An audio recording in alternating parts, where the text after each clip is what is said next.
Ayaw ibigay sa kanya. Alam niyo, wala siyang sinelas. Pati sinelas. Pati sinelas niya, wala. Nakapaa.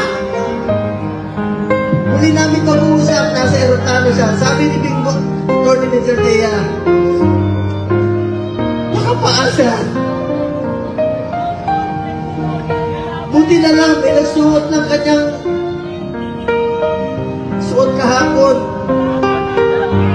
Hindi na kaya, ang lamig doon. Alam mo, salamat sa piloto niya, isang co-pilot doon. Binigay niya yung kalo niya kay Tatay Digong. Alam niya naman namin.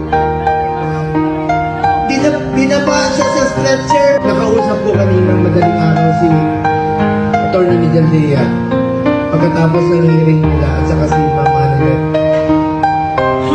Kaya siya ganun siya magsalita. Dalawang dahilan. Maring nag-a-adjust sa oras.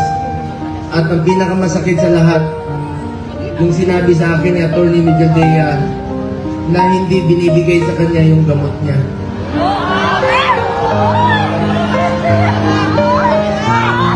Alam niyo ba, hindi nga niya alam kung ano yung gamot na iniinom niya, binibigay sa kanya ng nurse niya.